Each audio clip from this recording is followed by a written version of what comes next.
সুপ্রিয় দর্শকবৃন্দ, আসসালামু আলাইকুম রহমতুল্লাহি ওয়া বারাকাতুহু। প্রীতি ও শুভেচ্ছা নেবেন, আশা করি সকলে ভালো আছেন।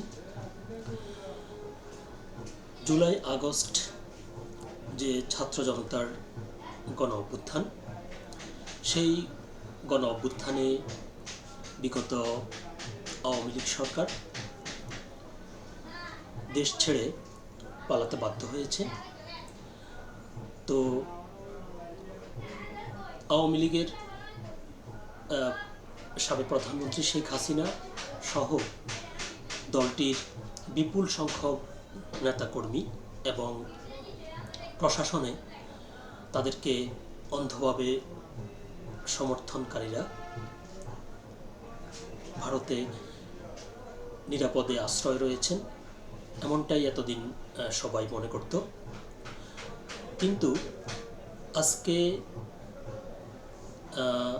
দৈনিক দেশ রূপান্তর পত্রিকায় একটি প্রতিবেদন প্রকাশিত হয়েছে, যেখানে বলা হচ্ছে যে আওয়ামী লীগের নেতাকর্মীরা যে সেখানে দীর্ঘদিন থেকে অবস্থান করছেন, একটা পর্যায়ে এসে অনেকেই বিভিন্ন ধরনের সমস্যায় পড়ছেন।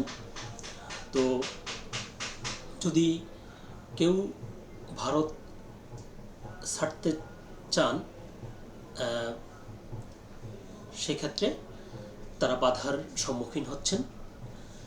এই সম্প্রতি দুজন ব্যক্তিকে ভারতের নেতাজি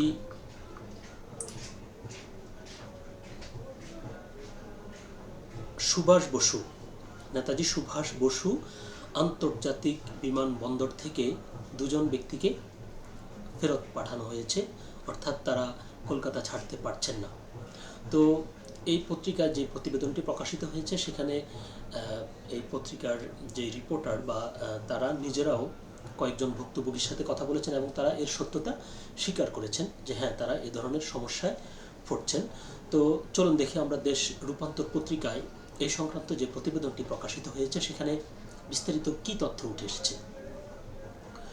খবরটির শিরোনাম হচ্ছে, কলকাতা ছাড়তে বাধা আওয়ামী লীগ নেতাদের।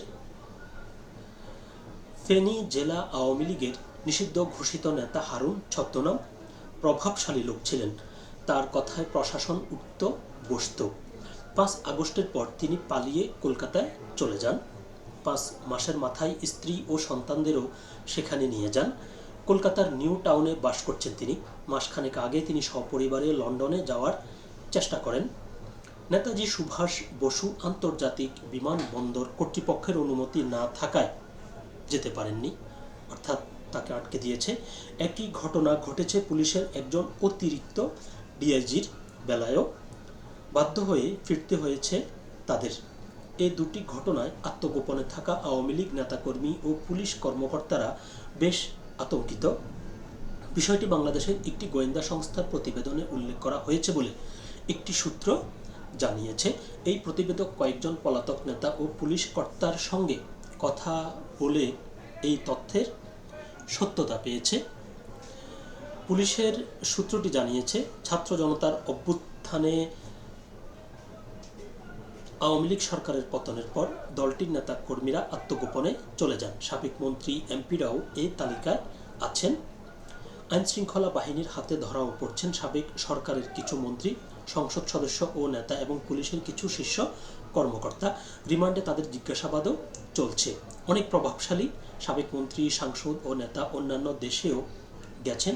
অধিকাংশ নেতাকর্মী বিভিন্ন সীমান্ত এলাকা দিয়ে ভারতে চলে গেছেন। কেউ কেউ বিমানবন্দর দিয়েও গেছেন। ভারতে যারা গেছেন তাদের অনেকেই কলকাতায় আছেন। নেতাদের মধ্যে সাবেক স্বরাষ্ট্রমন্ত্রী আসাদুজ্জামান খান সহ বেশ কয়েকজন প্রভাবশালী নেতা রয়েছেন। পাশাপাশি যুবলীগ, ছাত্রলীগ ও স্বেচ্ছাসেবক লীগের এবং জেলা, উপজেলা ও ইউনিয়ন পর্যায়ের নেতাও আছেন, যারা কলকাতা সহ ভারতের বিভিন্ন প্রদেশে আছেন। তাদের তালিকা আছে বাংলাদেশের আইনশৃঙ্খলা বাহিনীর কাছে। তাদের উপর ওই দেশের আইনশৃঙ্খলা বাহিনীরও নজর আছে। তারা বেশিরভাগ সময় বাসা বাড়িতে থাকছেন। মাঝে মধ্যে রাতের বেলায় নেতা বা পুলিশ কর্তারা বাসা থেকে বের হন। মৃত্যুদণ্ডপ্রাপ্ত সাবেক স্বরাষ্ট্রমন্ত্রী আসাদুজ্জামান খানের খোঁজ পাওয়া যাচ্ছে না বলে জানা গেছে। কলকাতা যারা আছেন তাদের কর্মকাণ্ড নিয়ে ভারতের কেন্দ্রীয় সরকারকে অবহিত করেছে কলকাতা পুলিশ। হদিস মিলছে না আসাদুজ্জামান খানের। কলকাতায় অবস্থান করা নাম প্রকাশে অনিচ্ছুক এক আওয়ামী লীগ নেতা টেলিফোনে দেশ রূপান্তরকে বলেন, আওয়ামী লীগ ও অঙ্গ সংগঠনের অনেক নেতাকর্মী ও আইনশৃঙ্খলা বাহিনীর একাধিক কর্মকর্তা অন্য দেশে যেতে চাইলেও পারছেন না। কলকাতার লোকজন আমাদের সহায়তা করলেও অনেকে আর্থিক সমস্যার মধ্যে আছেন। ভারত সরকারের সিগন্যাল ছাড়া যাওয়া সম্ভব হচ্ছে না। অর্থাৎ তারা সেখানে নিজেদের ইচ্ছায় গেছে জীবন বাঁচানোর জন্য, কিন্তু এখন সেখান থেকে যদি তারা অনিরাপদ মনে করে বা আরও অন্য কোনো দেশকে যদি তারা বেটার মনে করে, সেটা মনে করে তারা ইচ্ছে করলেই কিন্তু ভারত ছাড়তে পাচ্ছেন না ভারত সরকারের অনুমতি ছাড়া। আচ্ছা, কেন যেতে দেওয়া হচ্ছে না তাও তারা বুঝতে পারছে না। অর্থাৎ তাদেরকে কিন্তু ক্লিয়ার করা হচ্ছে না যে কেন তাদেরকে এইভাবে বাধা দেওয়া হচ্ছে। তিনি বলেন, সাবেক স্বরাষ্ট্রমন্ত্রী আসাদুজ্জামান খানের ফাঁসির রায় হওয়ার পর তাকে প্রকাশ্যে দেখা যাচ্ছে না। তিনি কোথায় আছেন বলা যাচ্ছে না। রায় ঘোষণার আগের দিনও তাকে নিউ মার্কেট এলাকায় দেখা গেছে, তবে তিনি ভারতেই আছেন, অন্য কোনো দেশে যাওয়ার চেষ্টা করছেন।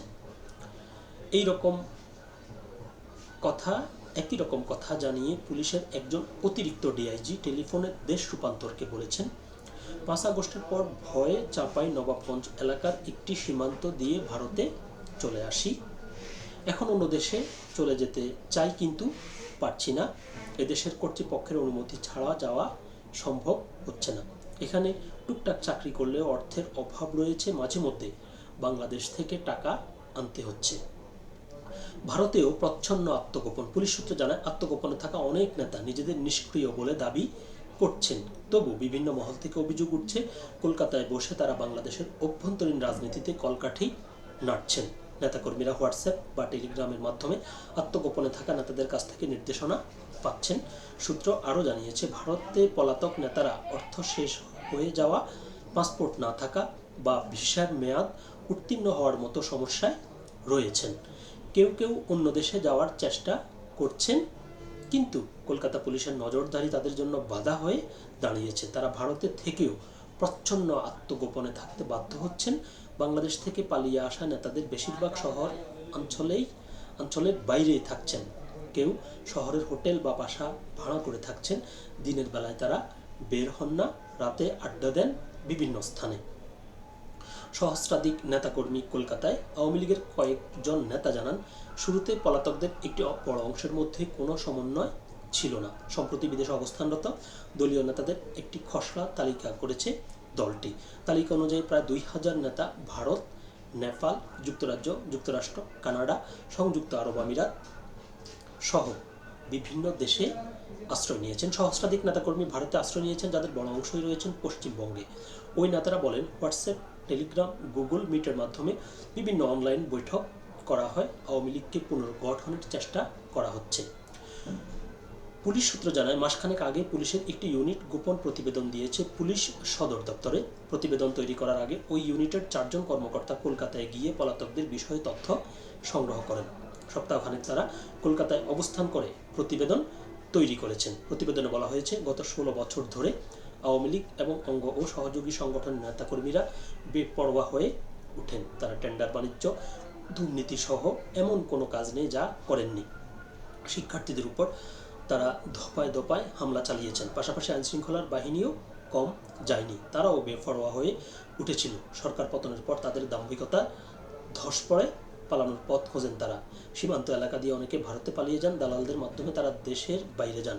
দেশ ত্যাগের জন্য তারা যশোর, ব্রাহ্মণবাড়িয়া, কুমিল্লা, হবিগঞ্জ, ফেনী, সিলেট, দিনাজপুর এর হিলি ও পঞ্চগড়ের বাংলা বান্ধা সীমান্ত দিয়ে ত্রিপুরা, আগরতলা, কলকাতা, আসাম ও মেঘালয় রাজ্যে যান।